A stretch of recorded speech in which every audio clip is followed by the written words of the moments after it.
Alright, I got a few questions that people have asked. I got them wrote down here. Most common questions asked were, how do you catch the big fish? Well, the big fish, anybody can catch one. To catch them consistently, you have to do your homework. You have to watch the water, and you have to get out there and actually fish. And remember all those spots where you got hits at. And you may not catch that big fish right off the get go. It takes time. You got to put in your hours on the river, or any tributary really that you're at. That's the secret to catching the big ones of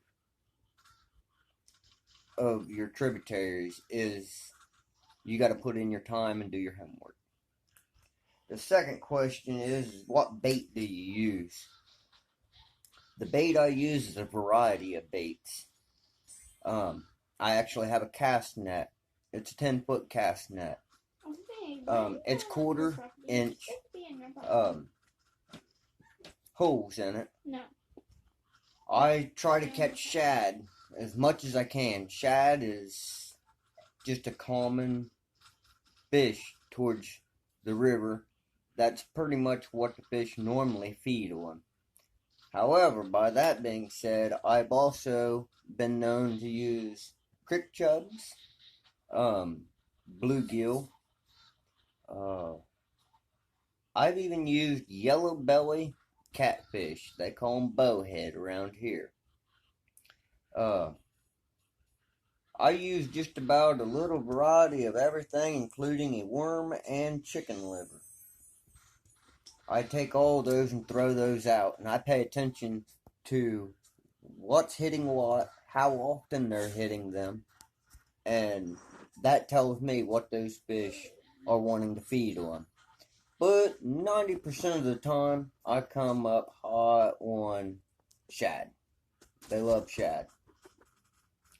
But that's not to say that that's an everyday occurrence. They're not going to be eating shad all the time. That's the reason why I take a variety of baits as I throw it. Today they might be hitting on shad, and tomorrow they might shut down on shad, and we're hitting them on bluegill or chubs. That's the bait that I use. The third question is what hooks do you need?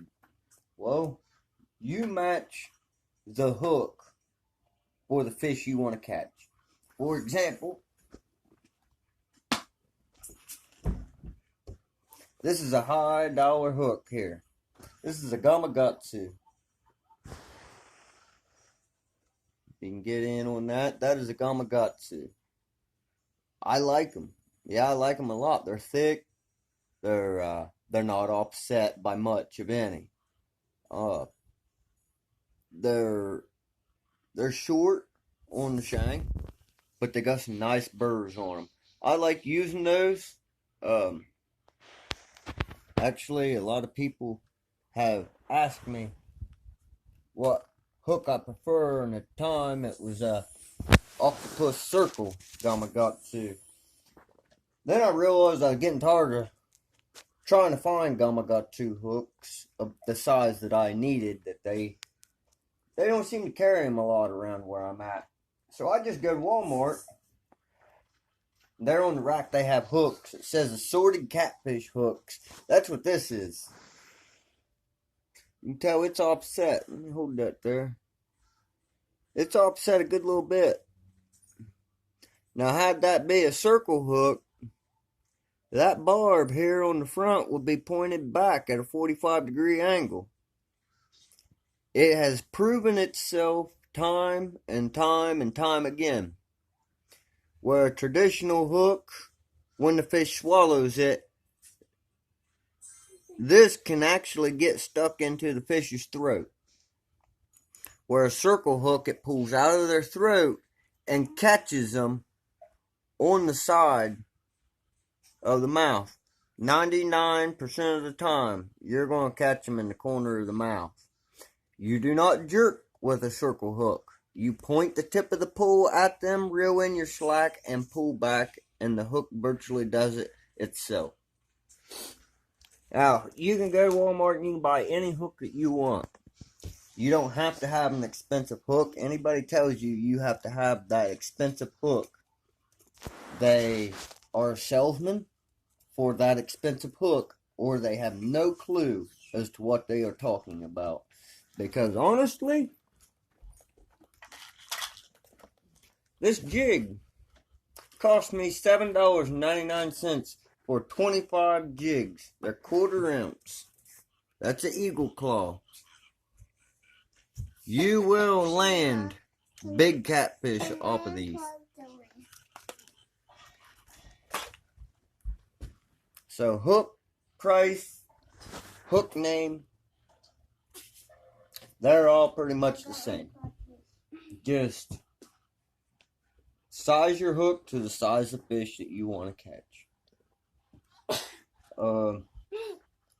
What line do you use? The line that I use is the cheapest line that you can buy at Walmart or your local bait and tackle is where I buy mine at, because honestly I run 20-pound test line on everything that I have as far as what I go to. 20-pound test line, mono line, clear, the cheap stuff's probably, I think it was $1.97 for 250 yards. That's a lot of line. You can get a lot of use out of that.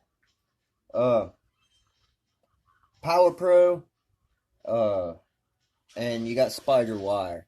Those two lines are the biggest joke that has ever hit the fishing market, period. Hands down. People who brag on it, I mean, they might have good success with it. I myself have not. All I can see is it causing a big mess in your spool, or inside your, if you're using closed space, it just causes a big old mess inside there. Power Pro. If your fishing pool has ceramic eyes on it, Power Pro is probably not a very good idea. And if you do have Power Pro on your line with ceramic, go look at them.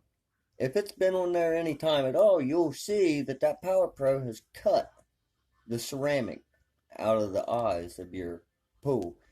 And it may not break on your casting, but if you catch a big fish, they will break under the pressure. So I just go with the cheap stuff that works for me. I enjoy it. I don't sell nothing for nobody. This is just what I use. My rods and reels that I use, I have a variety of rods and reels. I use, then again, a Walmart rod. Just a Berkeley rod or a big game cat rod is all I use. They're pretty cheap. As far as reel goes, I prefer a good reel, and that's because when I do hook into these things, I don't want a one ball bearing reel, obviously. So I go with, my preference is pin. Now I have had a rhino casting reel that I had. That's actually some of the bigger fish that I have was caught off of a rhino reel. And those are good too. You don't have to have a pin, you don't have to have a rhino. You just have to have something with good ball bearings. And it'll tell you on the side of the reel what kind of ball bearing it is. And as far as that goes, they have baits that they sell inside Walmart. I mean, if you guys have used them and had good luck, let me know. I've tried them. I've never had good luck with them. But if you have, leave a comment on, how you had good luck with them. I'm open to suggestions, comments, whatever. I'm not a professional. I'm just a guy trying to help somebody catch that fish. I take my kids out every time I go out fishing. Last year, my son, 4 years old, he caught a 43-pound shovelhead. My daughter yet to catch into a big one yet. This summer's coming, so we'll be doing a lot of bank fishing this year. So I'll get her to tie into a good one sometime. Until then, check you later.